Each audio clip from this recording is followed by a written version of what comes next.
राधे राधे। आशा करती हूँ कि आप सभी लोग खुश होंगे, स्वस्थ होंगे, मस्त होंगे। आप सभी लोगों को भाई दूज की हार्दिक शुभकामनाएं। आज मैं आप लोगों को कथा सुनाने जा रही हूँ, चित्रगुप्त की कथा, यम द्वितीया की कथा, जो कि यह कथा भाई दूज के दिन सुनी जाती है। भाई दूज के दिन सुनी जाने वाली यम द्वितीया की कथा आप लोगों को सुनाने जा रही हूँ। मंत्रिं श्रीधर्मराजस्य चित्रगुप्त शुभंकरः पायान्मानं सर्वपापेभ्यः शरणागत वत्सलः। एक बार युधिष्ठिर जी बोले, हे पितामह, आपकी कृपा से मैंने धर्मशास्त्र सुने हैं, परंतु इस यम द्वितीया का क्या पुण्य है, क्या फल है, यह मैं सुनना चाहता हूँ। आप कृपा करके मुझे विस्तार पूर्वक कहिए। भीष्म पितामह बोले, तुमने अच्छी बात पूछी है, मैं उस व्रत को विस्तार पूर्वक बताता हूँ। कार्तिक मास के उजेले और चैत्र के अंधेरे की पक्ष जो द्वितीया होती है, वह यम द्वितीया कहलाती है। युधिष्ठिर जी बोले, उस कार्तिक के उजेले पक्ष को द्वितीया में किसका पूजन करना चाहिए? चैत्र महीने में यह व्रत कैसे हो, इसका पूजन कैसे करें? भीष्म पितामह बोलते हैं, हे युधिष्ठिर, पुराण संबंधी कथा कहता हूँ, इसमें संशय नहीं है। इस कथा को सुन करके प्राणी सब पापों से छूट जाता है। सतयुग में नारायण भगवान से, जिनकी नाभि में कमल है, उनसे 4 मुंह वाले ब्रह्मा जी पैदा हुए, जिनसे वेद वेदता भगवान ने चारों वेद कहे। नारायण बोले, हे ब्रह्मा जी, आप सबकी तुरीय अवस्था है, रूप और योगियों की गति हो, मेरी आज्ञा से सब जगत को शीघ्र रचो। ऐसे हरि के वचन को सुन करके हर्ष से प्रफुल्लित हुए ब्रह्मा जी ने मुख से ब्राह्मणों को, बाहुओं से क्षत्रियों को, जंघाओं से वैश्य को और पैरों से शूद्रों को उत्पन्न किया। उनके पीछे देव, गंधर्व, दानव, राक्षस, सर्प, नाग, जल के जीव, स्थल के जीव, नदी, पर्वत, वृक्ष आदि को पैदा कर मनु जी को पैदा किया। इनके बाद दक्ष प्रजापति जी को पैदा किया। तब उनके आगे और शिष्य उत्पन्न करने को कहा। दक्ष प्रजापति जी से 60 कन्या उत्पन्न हुई, जिनमें से 10 धर्मराज को, 13 कश्यप को और 27 चंद्रमा को दी गई। कश्यप जी से देव, दानव, राक्षस, इनके सिवाय और भी गंधर्व, पिशाच, गौ और पक्षियों को जातियां पैदा हुई। धर्मराज को धर्म प्रधान जानकर सबके पितामह ब्रह्मा जी ने उन्हें सब लोकों का अधिकार दिया और धर्मराज से कहा कि तुम आलस्य को त्याग कर काम करो। जीवों ने जैसे जैसे शुभ व अशुभ कर्म किए, उसी प्रकार न्याय पूर्वक वेद शास्त्र में कही विधि के अनुसार कर्ता को कर्म का फल दो और सदा मेरी आज्ञा का पालन करो। ब्रह्मा जी की यह आज्ञा सुन करके बुद्धिमान धर्मराज ने हाथ जोड़ करके सबके परम पूज्य ब्रह्मा जी को कहा, हे प्रभु, मैं आपका सेवक निवेदन करता हूँ, इस सारे जगत के कर्मों का विभाग पूर्वक फल देने की जो आपने मुझे आज्ञा दी है, यह एक महान कर्म है। आपकी आज्ञा शिरोधार्य कर मैं यह काम करूँगा, जिससे कर्ताओं को फल मिलेगा। परंतु पूरी सृष्टि में जीव और उनके देह भी अनंत हैं।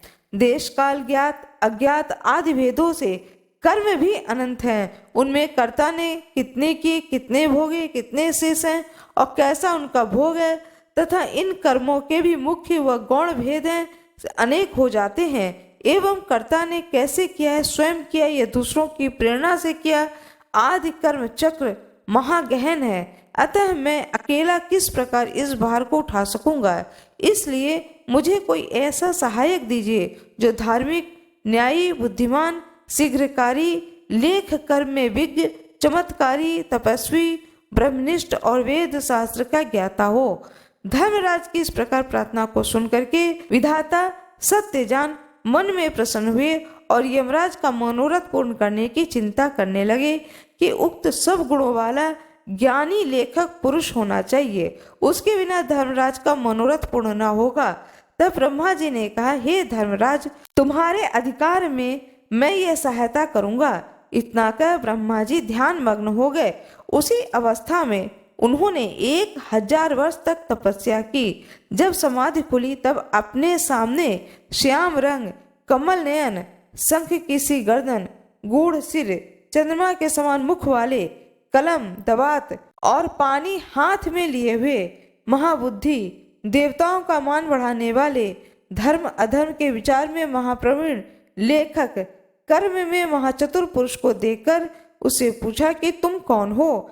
तब उसने कहा कि हे प्रभु, मैं माता पिता को तो नहीं जानता, किंतु आपके शरीर से प्रकट हुआ हूँ, इसलिए मेरा नामकरण कीजिए और कहिए मैं क्या करूँ।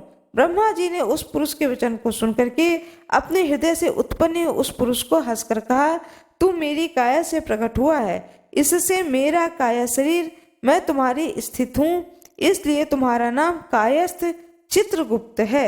धर्मराज के पुर में प्राणियों के शुभाशुभ कर्म लिखने में उनका तू सखा बन, इसलिए तेरी उत्पत्ति हुई है। ब्रह्मा जी ने चित्रगुप्त से यह कह करके धर्मराज से कहा, हे धर्मराज, यह उत्तम लेखक तुझको मैंने दिया है, जो संसार में सब कर्म सूत्र की मर्यादा पालन करने के लिए है। इतना कह करके ब्रह्मा जी अंतर्ध्यान हो गए। वह पुरुष चित्रगुप्त कोटि नगर को जाकर के चंड प्रचंड ज्वालामुखी काली जी के पूजन में लग गया। उपवास करके उसने भक्ति के साथ चंडिका जी की भावना से मन से तपस्या की। चित्त लगा करके ज्वालामुखी देवी जी का जप और स्तोत्र से भजन, पूजन और उपासना इस प्रकार की, हे जगत को धारण करने वाली, तुमको नमस्कार है। हे महादेवी, तुमको नमस्कार है। स्वर्ग और मृत्यु, पाताल आदि लोकांतरों को रोशन देने वाली, तुमको नमस्कार है। संध्या और रात्रि रूप भगवती, तुमको नमस्कार है। श्वेत वस्त्र धारण करने वाली, हे सरस्वती देवी, हिमाचल पर्वत पर स्थापित आदि श्वेत वस्त्र धारण करने वाली सरस्वती देवी, तुमको नमस्कार है। सत्य रज तमोगुण रूप देवगणों को कांति देने वाली, हिमाचल पर्वत पर स्थापित आदि शक्ति चंडी देवी, तुमको नमस्कार है। उत्तम और न्यून गुणों से रहित वेद की प्रवृत्ति करने वाली, 33 कोटि देवताओं को प्रकट करने वाली, त्रिगुण रूप निर्गुण गुण रहित गुणों से परे गुणों को देने वाली, 3 नेत्रों वाली, 3 प्रकार की मूर्ति वाली, साधकों को वर देने, दैत्यों का नाश करने वाली, इंद्र आदि देवों को राज्य देने वाली, श्री हरि से पूजित देवी, हे चंडिका, आप इंद्र आदि देवों को जैसे वरदान देती हैं, वैसे ही मुझको भी वरदान दीजिए। मैंने लोगों के अधिकार के लिए आपकी स्तुति की है, इसमें संशय नहीं है। ऐसी स्तुति को सुन करके देवी जी ने चित्रगुप्त जी को वर दिया। देवी जी बोली, हे चित्रगुप्त, तूने मेरी आराधना पूजन किया है, इससे मैंने आज तुमको वर दिया कि तू परोपकार में कुशल, अपने अधिकार में सदा स्थिर और असंख्य वर्षों की आयु वाला होगा। यह वर दे करके माँ दुर्गा देवी अंतर्ध्यान हो गईं। इसके बाद में चित्रगुप्त धर्मराज के साथ उनके स्थान पर गए और वह आराधना करने योग्य अपने आसन पर स्थित हुए। उसी समय ऋषियों में उत्तम ऋषि सुशर्मा ने, जिनको संतान की चाह थी, उसने ब्रह्मा जी की आराधना की। तब ब्रह्मा जी ने प्रसन्नता से उनकी इरावती नाम की कन्या को पाकर चित्रगुप्त के साथ उनका विवाह किया। उस कन्या से चित्रगुप्त के 8 पुत्र उत्पन्न हुए, जिनके नाम यह है: चारु, सुचारु, चित्र, मतिमान, हिमवान, चित्रचारु, अरुण, 8वां अतेंद्रिय। दूसरी जो मनु की कन्या दक्षिणा चित्रगुप्त से विवाही गई, उनके 4 पुत्र हुए। उनके नाम हैं भानु, विभानु, विश्वभानु, वीर्यवान। चित्रगुप्त के ये 12 पुत्र विख्यात हुए और पृथ्वी तल पर विचरे। उनमें से चारु मथुरा जी को गए। वहां रहने से मथुरा हुए। हे राजन, सुचारु गौड़ बंगाल को गए, इससे वह गौड़ हो गए। चित्रभट नदी के पास नगर को गए, इससे वह भटनागर कहलाए।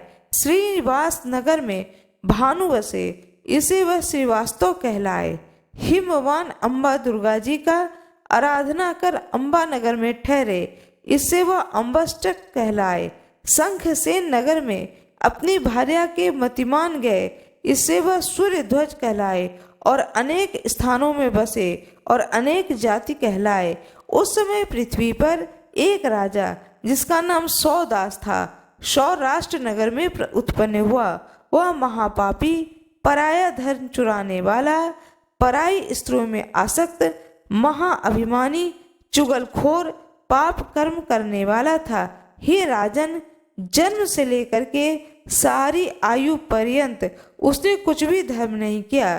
किसी समय वह राजा अपनी सेना लेकर उस वन में जा पहुंचा जहां बहुत हिरण आदि जीव रहते थे।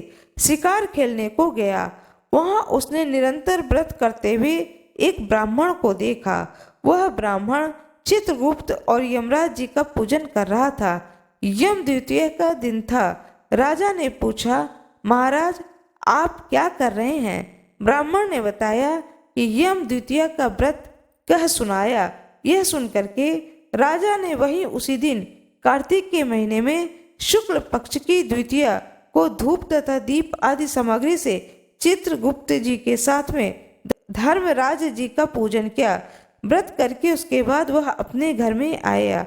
कुछ दिन बीते, उसके मन को विस्मरण हुआ कि वह व्रत भूल गया। याद आने पर उसने फिर से व्रत किया। समय उपरांत काल संयोग से वह राजा सौदास मर गया। यमदूतों ने उसे दृढ़ता से बांधकर यमराज जी के पास पहुंचाया। यमराज जी ने उस घबराए हुए मन वाले राजा को अपने दूतों से पिटते हुए देखा तो चित्रगुप्त जी से पूछा कि इस राजा ने क्या कर्म किया है। उस समय धर्मराज जी का वचन सुन चित्रगुप्त जी बोले, इसने बहुत ही दुष्कर्म किए हैं, परंतु देव योग से एक व्रत किया है जो कार्तिक के शुक्ल पक्ष में यम द्वितीय होती है। उस दिन आपका और मेरा गंध, चंदन, फूल आदि सामग्री से एक बार भोजन के नियम से और रात्रि में जागने से पूजन किया है। हे देव, हे महाराज, इस कारण से यह राजा नरक में डालने के योग्य नहीं है।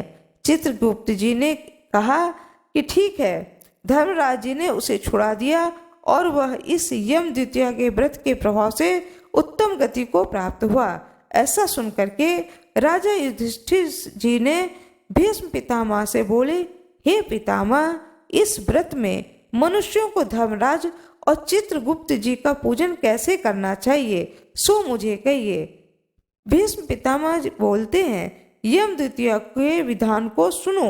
एक पवित्र स्थान पर धर्मराज और चित्रगुप्त जी की मूर्ति बनाएं और उनकी पूजा की कल्पना करें। वहां उन दोनों की प्रतिष्ठा कर 16 प्रकार की व 5 प्रकार की सामग्री से श्रद्धा और भक्ति युक्त नाना प्रकार के पकवानों, लड्डुओं, फल, फूल, पान तथा दक्षिणा आदि सामग्रियों से धर्मराज जी और चित्रगुप्त जी का पूजन करना चाहिए। पीछे बारंबार नमस्कार करें। हे धर्मराज जी, आपको नमस्कार है। हे चित्रगुप्त जी, आपको नमस्कार है। पुत्र दीजिए, धन दीजिए, सब मनोरथों को पूर्ण कीजिए। इस प्रकार चित्रगुप्त जी के साथ श्री धर्मराज जी का पूजन कर विधि से दवात और कलम की पूजा करें। चंदन, कपूर, अगर, नैवेद्य, पान, दक्षिणा आदि सामग्रियों से पूजन करें और कथा सुने। बहन के घर भोजन करें, उसके लिए धन आदि पदार्थ दें। इस प्रकार भक्ति के साथ यम द्वितीय का व्रत करने वाले पुत्रों से युक्त होता है और मनोवांछित फलों को पाता है।